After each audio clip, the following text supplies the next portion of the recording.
Hello, Radhe Radhe. कैसे हो आप सब? आशा करती हूँ आप सभी अच्छे होंगे। स्वागत है आपका फिर से एक नए ब्लॉग में। तो यहाँ सभी बैठे हुए हैं क्योंकि बाहर बहुत ज़्यादा ठंड है। मैं आपको एक बार बाहर का नज़ारा दिखाती हूँ, कितनी ज़्यादा ठंड पड़ रही है बाहर। ये देखो, इतना कोहरा पड़ रहा है और 9:30 बज चुके हैं, लेकिन सभी अभी अंदर हैं क्योंकि बाहर आने का तो सवाल ही नहीं उठता, इतना ज़्यादा मौसम ख़राब है बाहर। तो सब ने चाय नाश्ता कर लिया है, तो सभी बैठे हुए हैं बिस्तर में। नहा धोकर सब सब चाय नाश्ता कर चुके हैं। तो यहाँ सुबह सुबह बस चाय नाश्ता ही हुआ है अभी, और कुछ नहीं। झाड़ू लग चुकी है सुबह वाली, और बाकी सब काम ऐसे ही पड़ा हुआ है क्योंकि जब रिश्तेदार आ जाते हैं या मेहमान हमारे घर पर आ जाते हैं तो फिर हमारा काम थोड़ा लेट ही होता है, क्योंकि फिर और भी बातें करते हैं, चलते फिरते काम करते हैं, धीरे धीरे काम होते हैं। फिर इतनी जल्दी नहीं होती, और छुट्टी का दिन होता है, आज संडे है तो इतना जल्दी भी नहीं है कि बच्चों को स्कूल जाना है, क्योंकि आज सब छुट्टी पर है तो आराम से काम होता रहेगा। तो सब कुछ पहले चाय नाश्ता दिया, उसके बाद नहा धोकर सब ने अपना चाय नाश्ता किया और मैं लग गई अपने कामों में। और दीदी ने यहाँ कुछ ऐसे कपड़े थे जिनको कि हाथ से ही धुलना था, तो बस उसमें ही लगी हुई है दीदी अपने। और जो बाकी के सुबह जो शाम को मैंने कपड़े धुले थे वो भी मैंने बाहर धूप में डाल दिए, क्योंकि मौसम हल्का सा खुल गया है, धूप निकलने लगी है, मौसम थोड़ा सा अच्छा होने लगा है। तो यहाँ कुछ कपड़े तो शाम वाले थे वो भी डाल दिए, कंबल भी धुल दिए थे, और कुछ कपड़े अभी धुले हैं क्योंकि सब नहा चुके थे तो सभी के कपड़े धुलने थे। और बाहर भी काम चल रहा है तो अंदर भी काम चल रहा है। अंदर कर रही हूँ मैं कुछ काम, बाहर के कर लेती हूँ तो कुछ कर लेती हूँ मैं अंदर के। बीच बीच में अंदर आ जाती हूँ, बीच बीच में बाहर चली जाती हूँ। तो यहाँ कपड़े सुखा कर आ गई, बिस्तर लगा दिए, रख दिए सारे बिस्तर उठाकर, क्योंकि इतनी जगह नहीं है कि बाहर रख लूँ, इसलिए साथ के साथ बेड में डाल दिए थे कुछ बिस्तर, क्योंकि बेड से ही निकाले थे तो इसलिए बेड में ही डाल दिए। और जीजा जी को कहीं जाना था तो उनके लिए खाना भी बना दिया, उनको खाना पैक करके दे दिया, वो कहीं बाहर जा रहे हैं अभी फ़िलहाल। और दीदी अपने बाहर अपने कुछ और छोटे मोटे जो कपड़े हैं उनको धो रही हैं, जो कि हाथ से धुलने हैं। तो दीदी लगी हुई है बाहर अपने छोटे मोटे कपड़ों धुलने की। और हमारी दीदी की कितनी अच्छी आदत है, वो कभी भी आ जाती है, कभी भी खाली नहीं बैठती। अगर उनको दिखाई देता है कि ये काम कर रही हूँ मैं, तो वो कुछ भी काम हो कर देती हैं अलग से, उनको कहना भी नहीं पड़ता, ना ही वो ये कि वो आराम से बैठ जाती हैं, उनको आराम से भी नहीं बैठा जाता, वो कुछ ना कुछ करती ही रहती हैं। तो बस वहाँ अपने कुछ कपड़ों को उन्होंने धुला है, मैंने बाकी के काम किए अंदर के। और शाम का समय हुआ, शाम के 3 बजे तो दीदी जा चुकी थी। बीच में खाना वगैरह बनाया तो खाना पीना खाकर शाम को जल्दी ही चली गई थी, क्योंकि दिन छोटे होते हैं, मौसम भी ख़राब है, इसलिए दीदी जल्दी ही चली गई थी शाम के समय। और फिर मैंने कोई भी ब्लॉग नहीं बनाया। उसके बाद ये अगले दिन का ब्लॉग है, सुबह सुबह का। सुबह के बजे अभी 5:30, उठ गई थी, पढ़ाई करने बैठ गई तो मैं भी साथ साथ उठ गई थी। पानी रख दिया है गर्म होने के लिए और मैं लगाने लगी हूँ झाड़ू, ऊपर की झाड़ू लगाते हुए सीढ़ियाँ साफ़ करते हुए आई हूँ नीचे। तो नीचे की झाड़ू लगाऊंगी क्योंकि नीचे बहुत ज़्यादा गंदा हो जाता है। और सुबह सुबह इतनी अच्छे भजन चलते हैं, सुबह से ही 5 बजे भजन चल जाते हैं तो आंखें अपने आप ही खुल जाती हैं, क्योंकि सीधी आवाज़ भजनों की कानों तक पहुंचती है। इतने मधुर मधुर भजन चलते हैं राधे कृष्ण के, और राधा कृष्ण का ही मंदिर है जहाँ से आवाज़ें आती हैं। बहुत ही सुरीले भजन चल रहे हैं, तो मुझे चलाने की ज़रूरत नहीं पड़ती है, इतने अच्छे भजन चलते हैं कि पूरी आवाज़ सुनाई देती है, पूरे भजन सुनाई देते हैं, साफ साफ सुनाई देता है क्या भजन चल रहा है। तो इसलिए मैंने अपने म्यूज़िक चलाना आजकल बंद कर दिया है।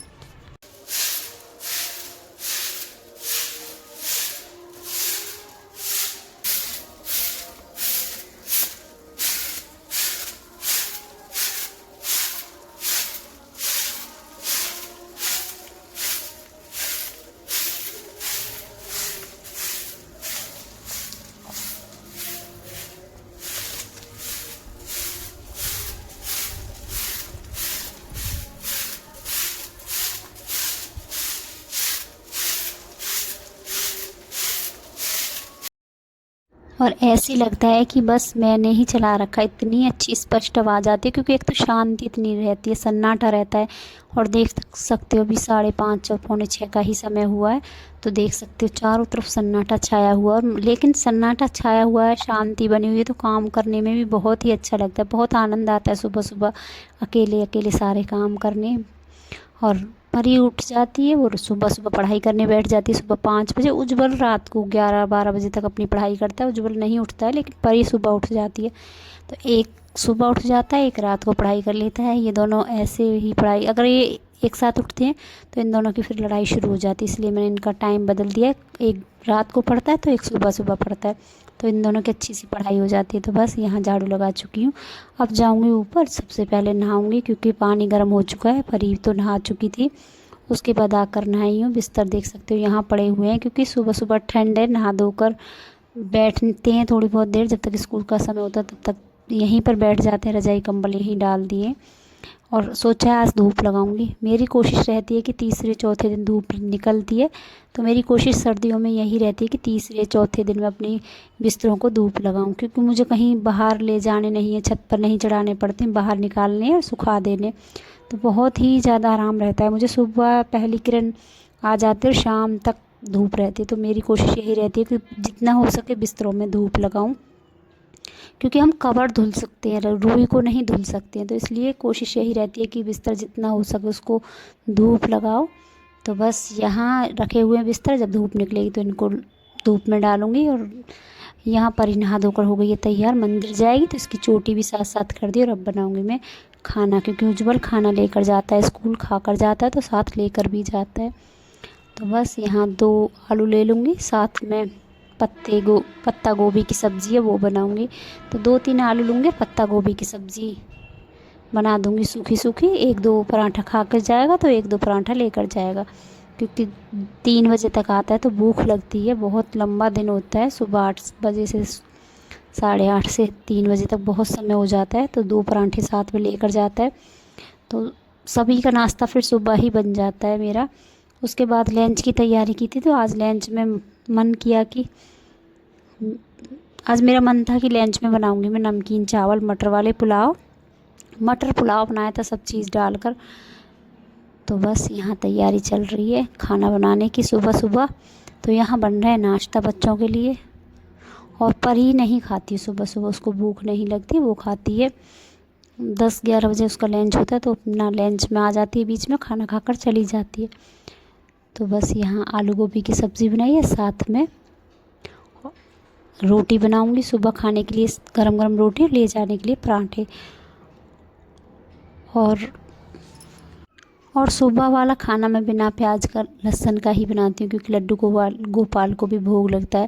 और लड्डू गोपाल मेरे नहा धो चुके हैं, भोग लगाऊंगी। तो सबसे पहले ताज़ा दूध आ गया, उनको दूध गर्म करूंगी, ताज़े दूध का ही भोग लगाती हूँ मैं, रात का दूध रखा रहता है उसका भोग तो नहीं लगाती हूँ, बस ताज़ा दूध आ गया तो एक कटोरी में ठंडा दूध करूँगी लड्डू गोपाल के लिए, और एक कटोरी में दूध करूँगी मैं उज्जवल के लिए। तो लड्डू गोपाल का दूध तो मैंने ठंडा करके रख दिया अंदर, और यहाँ उज्जवल के लिए भी कर दिया है। तो बस अब फटाफट बना लेती हूँ मैं उसके लिए रोटियाँ 1-2 रोटी बना दूँगी, बाकी 1-2 पराठे, बाकी सभी के लिए नाश्ते में पराठे, क्योंकि पराठे का नाश्ता एक ऐसा नाश्ता अगर सब्ज़ी ना भी हो तब भी चाय के साथ खा लेते हैं। और दलिया अगर बनाती हूँ तो फिर पेट नहीं भरता है, ना ही लंच ले जा सकती है। तो आज कल दलिया नहीं बना पा रही हूँ, सुबह सुबह पराठे ही बनाती हूँ, कोशिश रहती है कि ज़्यादातर मैं पराठे ही बनाऊँ। तो यहाँ पराठे बना चुकी हूँ, जितनी ज़रूरत है उतनी। उसके बाद दिन के खाने की तैयारी भी करूँगी। तो दिन में तो मैंने आपको बताया नमकीन चावल का इरादा है।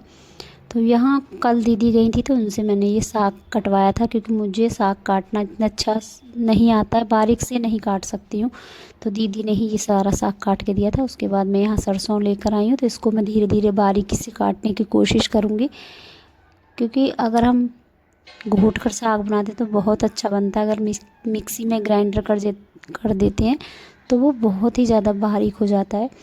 तो बस यहाँ बारीक बारीक पत्ते लाई थी छोटे छोटे, तो बहुत ही कोशिश करने के बाद ये बारीक बारीक मैंने साग काट लिया है। तो अभी तो साग नहीं बनाऊंगी, साग बनाऊंगी शाम को। दिन में रहेगा आज पुलाव और शाम को रहेगा साग। तो आज मंगलवार है, सोमवार को मैं घी बनाती हूँ, लेकिन कल समय नहीं मिल पाया किसी वजह से, तो आज मंगलवार है तो आज ही ये घी बना लेती हूँ। और घी 15-16 दिन का हो चुका है, मलाई को जोड़ रखा था 15-16 दिन से, और यहाँ उसमें लगा दिया था बीछन कल। तो बस यहाँ मलाई को भी चला दिया है। तो अब यहाँ घी भी गर्म हो चुका है, तो घी को भर देती हूँ मैं डिब्बों में। तो घी को मैंने डिब्बे में डाल दिया। आप कितनी भी कोशिश करना, लेकिन फिर भी थोड़ा बहुत सर्दियों में घी लगा रह ही जाता है बर्तनों में। तो चमचे में, कढ़ाई में और चलनी में, इनमें सब में घी था। तो उसी कढ़ाई में थोड़ा सा पानी गर्म किया और उसी में सारे बर्तन डाल दिए। अच्छे से पानी उबल गया। पानी को थोड़ा सा गुनगुना करना होगा, उबाल कर अच्छे से फिर गुनगुना कर सकते हो आप। उसके बाद आप चावल बना सकते हो, आटा लगा सकते हो, कुछ भी कर सकते हो। तो जितना भी उसमें घी रहता है वो सब पानी में आ जाता है। तो पानी को छान कर मैं डाल दूँगी चावलों में। तो यहाँ सभी चीज़ ले ली है, हरी मिर्च है, टमाटर है, मटर है, गाजर है, प्याज है, मतलब मिक्स वेज पुलाव बनाऊँगी आज मैं। तो सारी सब्जियां मैंने इसमें डाल दी हैं। लहसुन है, प्याज, लहसुन का पेस्ट है, अदरक का पेस्ट बनाकर डाला है। तो यहाँ चावल छौंक दिए मैंने, और जो मैंने घी वाला पानी गरम किया था कढ़ाई में, उसी पानी को मैं चावलों में डालूँगी। उससे क्या है, चावल भी अच्छे बन जाएंगे और जो थोड़ा बहुत घी बिगड़ कर जाएगा वो भी नहीं बिगड़ेगा। तो इस तरह से चावल बहुत ही अच्छे बनते हैं। और ये देखो, यहाँ मेरा पुलाव तो बनकर हो चुका है तैयार। जब तक मेरा पुलाव बना तब तक मैंने बाकी के काम भी कर लिए। तो यहाँ खाने का भी समय हो चुका है। दिन के बज चुके हैं 1 से 1:30 का समय तो हो चुका है, क्योंकि परी स्कूल से आती है 1 बजे, और अब काफ़ी देर पहले परी आ चुकी है। और अब यहाँ लगा देती हूँ मैं थाली। तो गरम गरम खाने में ही अच्छा लगता है, ठंडा सर्दियों में पुलाव, क्योंकि ठंड पड़ रही है तो गरम गरम पुलाव ही अच्छा लगता है।